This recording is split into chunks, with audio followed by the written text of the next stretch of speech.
मेरे प्यारे देशवासियों, नमस्कार। आप सब लॉकडाउन में इस मन की बात को सुन रहे हैं। इस मन की बात के लिए आने वाले सुझाव, फोन कॉल की संख्या सामान्य रूप से कई गुना ज्यादा है।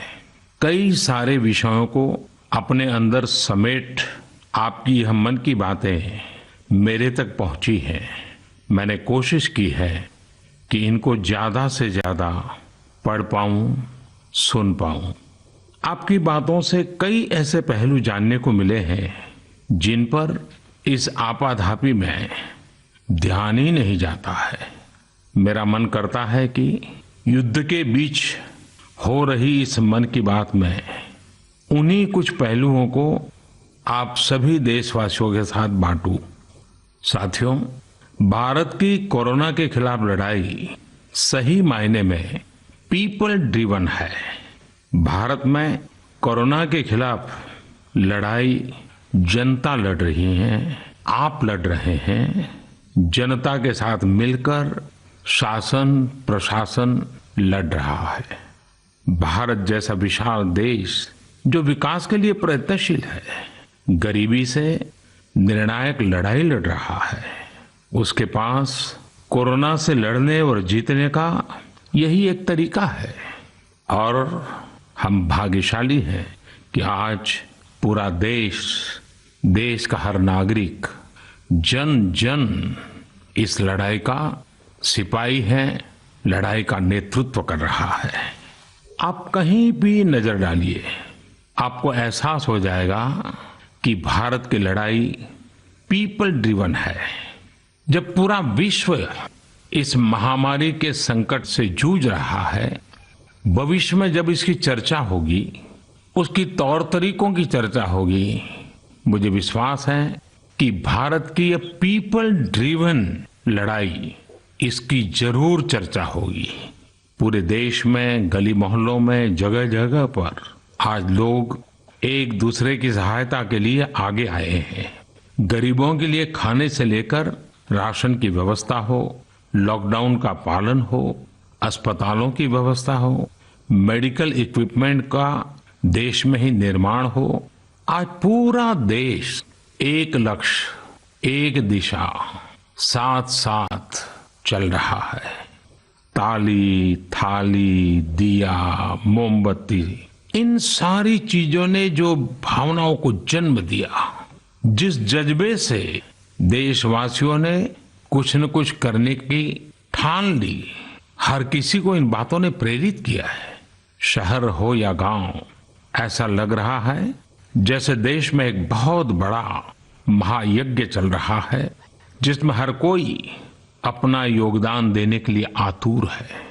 हमारे किसान भाई बहनों को ही देखिए, एक तरफ वो इस महामारी के बीच अपने खेतों में दिन रात मेहनत कर रहे हैं और इस बात की भी चिंता कर रहे हैं कि देश में कोई भी भूखा न सोए। हर कोई अपने सामर्थ्य के हिसाब से इस लड़ाई को लड़ रहा है। कोई किराया माफ कर रहा है, तो कोई अपनी पूरी पेंशन या पुरस्कार में मिली राशि को पीएम केयर्स में जमा करा रहा है। कोई खेत की सारी सब्जियां दान दे रहा है, तो कोई हर रोज सैकड़ों गरीबों को मुफ्त भोजन करा रहा है। कोई मास्क बना रहा है। कहीं हमारे मजदूर भाई बहन क्वारंटीन में रहते हुए जिस स्कूल में रह रहे हैं, उसकी रंगाई पुताई कर रहे हैं। साथियों, दूसरों की मदद के लिए आपके भीतर हृदय के किसी कोने में जो ये उमड़ता घुमड़ता भाव है ना, वही कोरोना के खिलाफ भारत की इस लड़ाई को ताकत दे रहा है। वही इस लड़ाई को सच्चे मायने में पीपल ड्रिवन बना रहा है। और हमने देखा है पिछले कुछ साल में हमारे देश में यह मिजाज बना है, निरंतर मजबूत होता रहा है। चाहे करोड़ों लोगों का गैस सब्सिडी छोड़ना हो, लाखों सीनियर सिटीजन का रेलवे सब्सिडी छोड़ना हो, स्वच्छ भारत अभियान का नेतृत्व लेना हो, टॉयलेट बनाने हो, अनगिनत बातें ऐसी है। इन सारी बातों से पता चलता है हम सबको एक मन, एक मजबूत धागे से पिरो दिया है। एक होकर देश के लिए कुछ करने की प्रेरणा दी है। मेरे प्यारे देशवासियों, मैं पूरी नम्रता पूर्वक, बहुत ही आदर के साथ आज 130 करोड़ देशवासियों की इस भावना को सर झुका करके नमन करता हूं। आप अपनी भावना के अनुरूप देश के लिए अपनी रुचि के हिसाब से अपने समय के अनुसार कुछ कर सके, इसके लिए सरकार ने एक डिजिटल प्लेटफॉर्म भी तैयार किया है। ये प्लेटफॉर्म है covidwarriors.gov.in। मैं दोबारा बोलता हूं, covidwarriors.gov.in। सरकार ने इस प्लेटफॉर्म के माध्यम से तमाम सामाजिक संस्थाओं के वॉलंटियर्स, सिविल सोसाइटी के प्रतिनिधि और स्थानीय प्रशासन को एक दूसरे से जोड़ दिया है। बहुत ही कम समय में इस पोर्टल से 1.25 करोड़ लोग जुड़ चुके हैं। इनमें डॉक्टर, नर्सिस से लेकर हमारी आशा, एएनएम बहनें, हमारे एनसीसी, एनएसएस के साथी, अलग अलग फील्ड के तमाम प्रोफेशनल्स, उन्होंने इस प्लेटफॉर्म को अपना प्लेटफॉर्म बना लिया है। ये लोग स्थानीय स्तर पर क्राइसिस मैनेजमेंट प्लान बनाने वालों में और उसकी पूर्ति में भी बहुत मदद कर रहे हैं। आप भी covidwarriors.gov.in से जुड़कर देश की सेवा कर सकते हैं, कोविड वॉरियर बन सकते हैं। साथियों, हर मुश्किल हालात, हर लड़ाई कुछ न कुछ सबक देती है, कुछ न कुछ सिखा करके जाती है, सीख देती है, कुछ संभावनाओं के मार्ग बनाती है और कुछ नई मंजिलों की दिशा भी देती है। इस परिस्थिति में आप सब देशवासियों ने जो संकल्प शक्ति दिखाई है, उससे भारत में एक नए बदलाव की शुरुआत भी हुई है। हमारे बिजनेस, हमारे दफ्तर, हमारे शिक्षण संस्थान, हमारा मेडिकल सेक्टर, हर कोई तेजी से नए तकनीकी बदलावों की तरफ भी बढ़ रहे हैं। टेक्नोलॉजी के फ्रंट पर तो वाकई ऐसा लग रहा है कि देश का हर इनोवेटर नई परिस्थितियों के मुताबिक कुछ न कुछ नया निर्माण कर रहा है। साथियों, देश जब एक टीम बनकर के काम करता है, तब क्या कुछ होता है, ये हम अनुभव कर रहे हैं।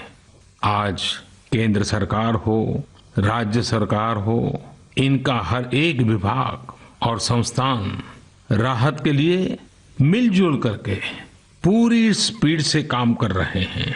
हमारे एविएशन सेक्टर में काम कर रहे लोग हों, रेलवे कर्मचारी हो, ये दिन रात मेहनत कर रहे हैं ताकि देशवासियों को कम से कम समस्या हो।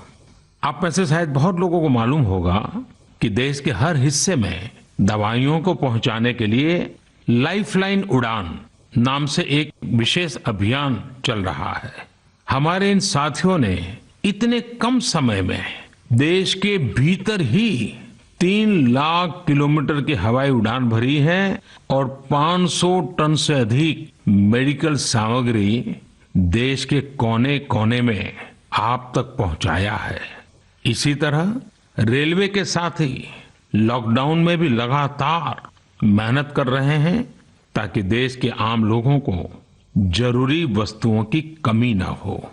इस काम के लिए भारतीय रेलवे करीब करीब 60 से अधिक रेल मार्ग पर 100 से भी ज्यादा पार्सल ट्रेन चला रही है।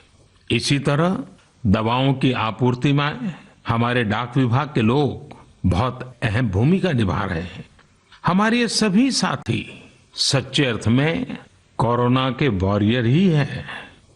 साथियों, प्रधानमंत्री गरीब कल्याण पैकेज के तहत गरीबों के अकाउंट में पैसे सीधे ट्रांसफर किए जा रहे हैं। वृद्धावस्था पेंशन जारी की गई है।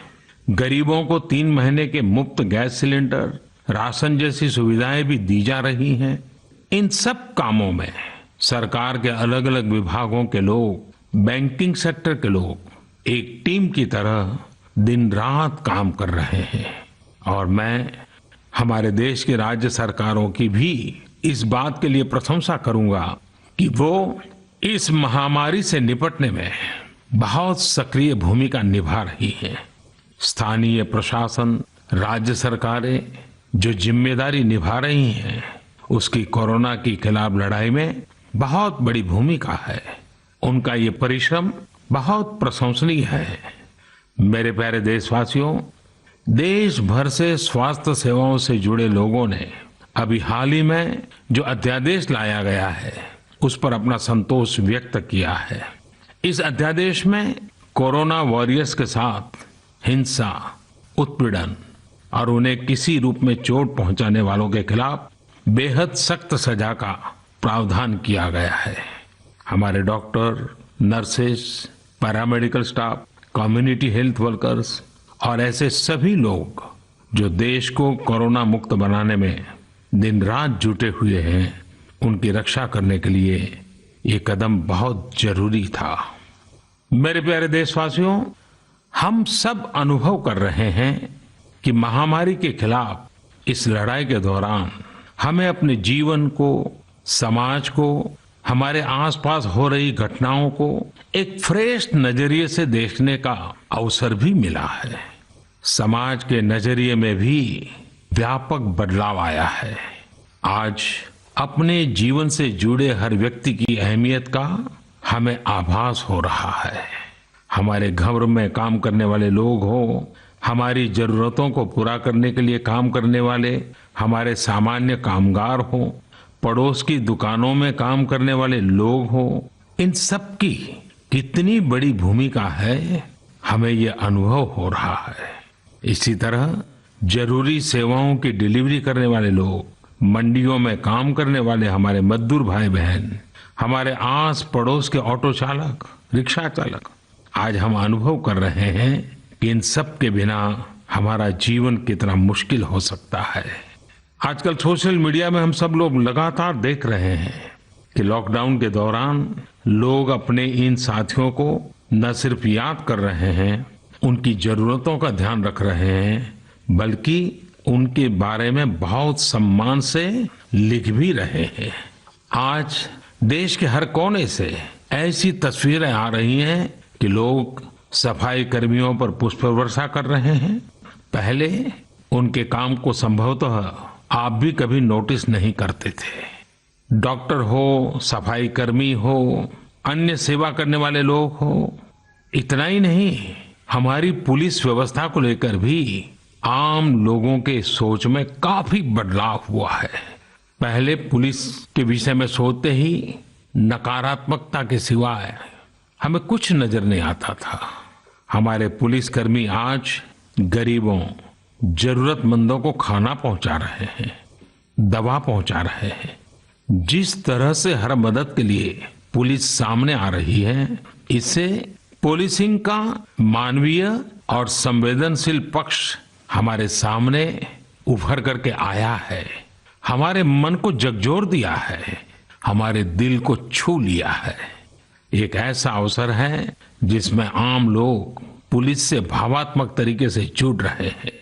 हमारे पुलिस कर्मियों ने इसे जनता की सेवा के एक अवसर के रूप में लिया है और मुझे पूरा विश्वास है इन घटनाओं से आने वाले समय में सच्चे अर्थ में बहुत ही सकारात्मक बदलाव आ सकता है और हम सब ने इस सकारात्मकता को कभी भी नकारात्मकता के रंग से रंगना नहीं है।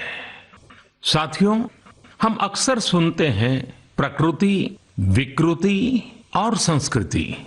इन शब्दों को एक साथ देखें और इसके पीछे के भाव को देखें तो आपको जीवन को समझने का भी एक नया द्वार खुलता हुआ दिखेगा।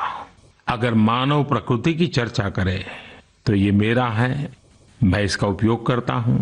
इसको और इस भावना को बहुत स्वाभाविक माना जाता है, किसी को इसमें कोई ऐतराज नहीं होता। इसे हम प्रकृति कह सकते हैं। लेकिन जो मेरा नहीं है, जिस पर मेरा हक नहीं है, उसे मैं दूसरे से छीन लेता हूं, उसे छीनकर उपयोग में लाता हूं तो हम इसे विकृति कह सकते हैं। इन दोनों से परे, प्रकृति और विकृति से ऊपर जब कोई संस्कारित मन सोचता है या व्यवहार करता है तो हमें संस्कृति नजर आती है। जब कोई अपने हक की चीज, अपनी मेहनत से कमाई चीज, अपने लिए जरूरी चीज कम हो या अधिक, इसकी परवाह किए बिना किसी व्यक्ति की जरूरत को देखते हुए खुद की चिंता छोड़कर अपने हक के हिस्से को बांट करके किसी दूसरे की जरूरत पूरी करता है, वही तो संस्कृति है। साथियों, जब कसौटी का काल होता है तब इन गुणों का परीक्षण होता है। आपने पिछले दिनों देखा होगा कि भारत ने अपने संस्कारों के अनुरूप, हमारी सोच के अनुरूप, हमारी संस्कृति का निर्वहन करते हुए कुछ फैसले लिए। संकट की इस घड़ी में दुनिया के लिए भी, समृद्ध देशों के लिए भी दवाइयों का संकट बहुत ज्यादा रहा है। एक ऐसा समय है कि अगर भारत दुनिया को दवाइयां न भी दे तो कोई भारत को दोषी नहीं मानता। हर देश समझ रहा है कि भारत के लिए भी उसकी प्राथमिकता अपने नागरिकों का जीवन बचाना है। लेकिन साथियों, भारत ने प्रकृति विकृति की सोच से परे होकर फैसला लिया। भारत ने अपनी संस्कृति के अनुरूप फैसला लिया। हमने भारत की आवश्यकताओं के लिए जो करना था उसका प्रयास तो बढ़ाया ही, लेकिन दुनिया भर से आ रही मानवता की रक्षा की पुकार पर भी पूरा ध्यान दिया। हमने विश्व के हर जरूरतमंद तक दवाइयों को पहुंचाने का बीड़ा उठाया और मानवता के इस काम को करके दिखाया। आज जब मेरी अनेक देशों के राष्ट्राध्यक्षों से फोन पर बात होती है तो भारत की जनता का आभार जरूर व्यक्त करते हैं। जब वो लोग कहते हैं thank you India, thank you people of India, तो देश के लिए गर्व और बढ़ जाता है। इसी तरह इस समय दुनिया भर में भारत के आयुर्वेद और योग के महत्व को भी लोग बड़े विशिष्ट भाव से देख रहे हैं। सोशल मीडिया पर देखिए, हर तरफ इम्यूनिटी बढ़ाने के लिए किस तरह से भारत के आयुर्वेद और योग की चर्चा हो रही है। कोरोना की दृष्टि से आयुष मंत्रालय ने इम्यूनिटी बढ़ाने के लिए जो प्रोटोकॉल दिया था, मुझे विश्वास है कि आप लोग इसका प्रयोग जरूर कर रहे होंगे। गर्म पानी, काढ़ा और जो अन्य दिशा निर्देश आयुष मंत्रालय ने जारी किए हैं वो आप अपनी दिनचर्या में शामिल करेंगे तो आपको बहुत लाभ होगा। साथियों, वैसे ये दुर्भाग्य रहा है कि कई बार हम अपनी ही शक्तियां और समृद्ध परंपराओं को पहचानने से इनकार कर देते हैं। लेकिन जब विश्व का कोई दूसरा देश एविडेंस बेस्ड रिसर्च के आधार पर वही बात करता है, हमारी फॉर्मूला हमें सिखाता है, तो हम उसे हाथों हाथ ले लेते हैं। संभवतः इसके पीछे एक बहुत बड़ा कारण सैकड़ों वर्षों की हमारी गुलामी का कालखंड रहा है। इस वजह से कभी कभी हमें अपनी ही शक्ति पर विश्वास नहीं होता है, हमारा आत्मविश्वास कम नजर आता है। इसलिए हम अपने देश की अच्छी बातों को, हमारे पारंपरिक सिद्धांतों को एविडेंस बेस्ड रिसर्च के आधार पर आगे बढ़ाने के बजाय उसे छोड़ देते हैं, उसे हीन समझने लगते हैं। भारत की युवा पीढ़ी को अब इस चुनौती को स्वीकार करना होगा। जैसे विश्व ने योग को सहज स्वीकार किया है, वैसे ही हजारों वर्षों पुराने हमारे आयुर्वेद के सिद्धांतों को भी विश्व अवश्य स्वीकार करेगा। हाँ, इसके लिए युवा पीढ़ी को संकल्प लेना होगा और दुनिया जिस भाषा में समझती है उस वैज्ञानिक भाषा में हमें समझाना होगा, कुछ करके दिखाना होगा। साथियों, वैसे कोविड-19 के कारण कई सकारात्मक बदलाव हमारे काम करने के तरीके, हमारी जीवन शैली और हमारी आदतों में भी स्वाभाविक रूप से अपनी जगह बना रहे हैं। आपने सबने भी महसूस किया होगा इस संकट ने कैसे अलग अलग विषयों पर हमारी समझ और हमारी चेतना को जागरूक किया है। जो असर हमें अपने आसपास देखने को मिल रहे हैं, इनमें सबसे पहला है मास्क पहनना और अपने चेहरे को ढककर रखना। कोरोना की वजह से बदलते हुए हालात में मास्क भी हमारे जीवन का हिस्सा बन रहा है। वैसे हमें इसकी भी आदत कभी नहीं रही कि हमारे आसपास के बहुत सारे लोग मास्क में दिखे, लेकिन अब हो यही रहा है। हाँ, इसका ये मतलब नहीं है कि जो मास्क लगाते हैं वे सभी बीमार हैं। और जब मैं मास्क की बात करता हूं तो मुझे एक पुरानी बात याद आती है। आप सबको भी याद होगा, एक जमाना था कि हमारे देश के कई ऐसे इलाके ऐसे होते थे कि वहां अगर कोई नागरिक फल खरीदता हुआ दिखता था तो आस पड़ोस के लोग उसको जरूर पूछते थे, क्या घर में कोई बीमार है? यानी फल मतलब बीमारी में ही खाया जाता है, ऐसी एक धारणा बनी हुई थी। हालांकि समय बदला और ये धारणा भी बदली। वैसे ही मास्क को लेकर भी धारणा अब बदलने वाली ही है। आप देखिएगा, मास्क अब सभ्य समाज का प्रतीक बन जाएगा। अगर बीमारी से खुद को बचना है और दूसरों को भी बचाना है तो आपको मास्क लगाना पड़ेगा। और मेरा तो सिंपल सुझाव रहता है, गमछा मुंह ढकना है। साथियों, हमारे समाज में एक और बड़ी जागरूकता ये आई है कि अब सभी लोग ये समझ रहे हैं कि सार्वजनिक स्थानों पर थूकने के क्या नुकसान हो सकते हैं। यहाँ वहाँ कहीं पर भी थूक देना गलत आदतों का हिस्सा बना हुआ था। ये स्वच्छता और स्वास्थ्य को गंभीर चुनौती भी देता था। वैसे एक तरह से देखें तो हम हमेशा से ही इस समस्या को जानते रहे, लेकिन ये समस्या समाज से समाप्त होने का नाम ही नहीं ले रही थी। अब वो समय आ गया है कि इस बुरी आदत को हमेशा हमेशा के लिए खत्म कर दिया जाए। कहते भी हैं कि बेटर लेट देन नेवर। तो देर भले हो गई हो, लेकिन अब ये थूकने की आदत छोड़ देनी चाहिए। ये बातें जहां बेसिक हाइजीन का स्तर बढ़ाएंगी, वहीं कोरोना संक्रमण को फैलने से रोकने में भी मदद करेगी। मेरे प्यारे देशवासियों, ये सुखद संयोग ही है कि आज जब आपसे मैं मन की बात कर रहा हूं तो अक्षय तृतीया का पवित्र पर्व भी है। साथियों, क्षय का अर्थ होता है विनाश, लेकिन जो कभी नष्ट नहीं हो, जो कभी समाप्त नहीं हो, वो अक्षय है। अपने घरों में हम सब इस पर्व को हर साल मनाते हैं, लेकिन इस साल हमारे लिए इसका विशेष महत्व है। आज के कठिन समय में यह एक ऐसा दिन है जो हमें याद दिलाता है कि हमारी आत्मा, हमारी भावना अक्षय है। यह दिन हमें याद दिलाता है कि चाहे कितनी भी कठिनाइयां रास्ता रोके, चाहे कितनी भी आपदाएं आए, चाहे कितनी भी बीमारियों का सामना करना पड़े, इनसे लड़ने और जूझने की मानवीय भावनाएं अक्षय है। माना जाता है कि यही वो दिन है जिस दिन भगवान श्री कृष्ण और भगवान सूर्यदेव के आशीर्वाद से पांडवों को अक्षय पात्र मिला था। अक्षय पात्र यानी एक ऐसा बर्तन जिसमें भोजन कभी समाप्त नहीं होता है। हमारे अन्नदाता किसान हर परिस्थिति में देश के लिए, हम सब के लिए इसी भावना से परिश्रम करते हैं।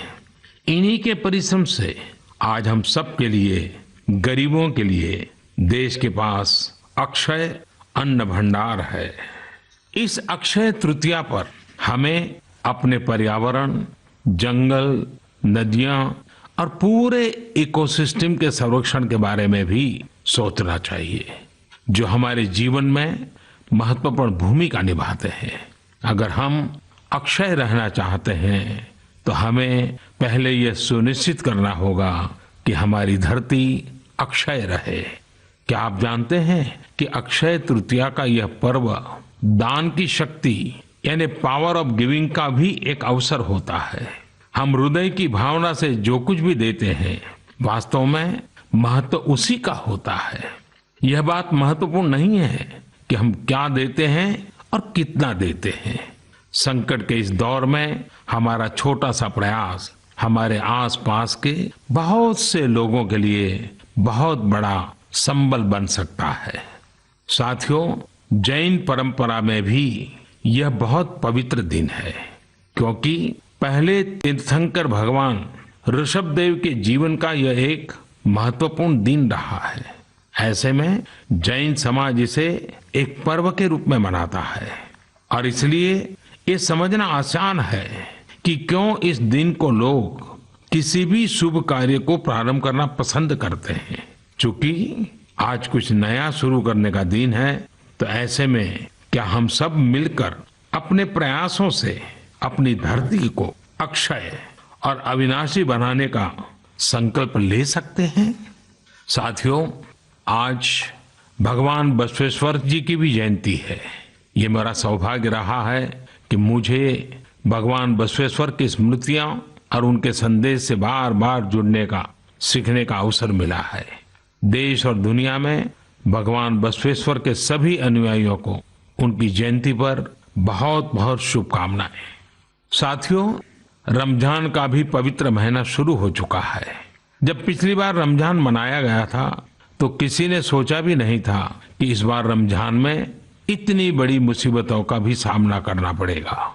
लेकिन अब जब पूरे विश्व में ये मुसीबत आ ही गई है, तो हमारे सामने अवसर है इस रमजान को संयम, सद्भावना, संवेदनशीलता और सेवा भाव का प्रतीक बनाएं। इस बार हम पहले से ज्यादा इबादत करें ताकि ईद आने से पहले दुनिया कोरोना से मुक्त हो जाए और हम पहले की तरह उमंग और उत्साह के साथ ईद मनाएं। मुझे विश्वास है कि रमजान के इन दिनों में स्थानीय प्रशासन के दिशा निर्देशों का पालन करते हुए कोरोना के खिलाफ चल रही इस लड़ाई को हम और मजबूत करेंगे। सड़कों पर, बाजारों में, मोहल्लों में फिजिकल डिस्टेंसिंग के नियमों का पालन अभी बहुत आवश्यक है। मैं आज उन सभी कम्युनिटी लीडर्स के प्रति भी आभार प्रकट करता हूं जो 2 गज दूरी और घर से बाहर नहीं निकलने को लेकर लोगों को जागरूक कर रहे हैं। वाकई कोरोना ने इस बार भारत समेत दुनिया भर में त्योहारों को मनाने का स्वरूप ही बदल दिया है, रंग रूप बदल दिए हैं। अभी पिछले दिनों ही हमारे यहाँ भी बिहू, बैसाखी, पुथंडू, विशु, ओडिया न्यू ईयर, ऐसे अनेक त्योहार आए। हमने देखा कि लोगों ने कैसे इन त्योहारों को घर में रहकर और बड़ी सादगी के साथ और समाज के प्रति शुभ चिंतन के साथ त्योहारों को मनाया। आमतौर पर वे इन त्योहारों को अपने दोस्तों और परिवारों के साथ पूरे उत्साह और उमंग के साथ मनाते थे, घर के बाहर निकलकर अपनी खुशी साझा करते थे। लेकिन इस बार हर किसी ने संयम बरता, लॉकडाउन के नियमों का पालन किया। हमने देखा है कि इस बार हमारे ईसाई दोस्तों ने ईस्टर भी घर पर ही मनाया है। अपने समाज, अपने देश के प्रति ये जिम्मेदारी निभाना आज की बहुत बड़ी जरूरत है। तभी हम कोरोना के फैलाव को रोक पाने में सफल होंगे, कोरोना जैसी वैश्विक महामारी को परास्त कर पाएंगे। मेरे प्यारे देशवासियों, इस वैश्विक महामारी के संकट के बीच आपके परिवार के एक सदस्य के नाते, और आप सब भी मेरे ही परिवारजन हैं, तब कुछ संकेत करना, कुछ सुझाव देना, ये मेरा दायित्व भी बनता है। मेरे देशवासियों से मैं आपसे आग्रह करूंगा, हम कतई अति आत्मविश्वास में न फंस जाएं। हम ऐसा विचार न पाल लें कि हमारे शहर में, हमारे गांव में, हमारी गली में, हमारे दफ्तर में अभी तक कोरोना पहुंचा नहीं है, इसलिए अब पहुंचने वाला नहीं है। देखिए, ऐसी गलती कभी मत पालना। दुनिया का अनुभव हमें बहुत कुछ कह रहा है और हमारे यहाँ तो बार बार कहा जाता है, सावधानी हटी तो दुर्घटना घटी। याद रखिए, हमारे पूर्वजों ने हमें इन सारे विषयों में बहुत अच्छा मार्गदर्शन किया है। हमारे पूर्वजों ने कहा है, अग्नि ही शेषम ऋण शेषम व्याधि शेषम तथैव च पुनः पुनः प्रवर्धेत तस्मात् शेषम न कार्येत। अर्थात हल्के में लेकर छोड़ दी गई आग, कर्ज और बीमारी मौका पाते ही दोबारा बढ़कर खतरनाक हो जाती है।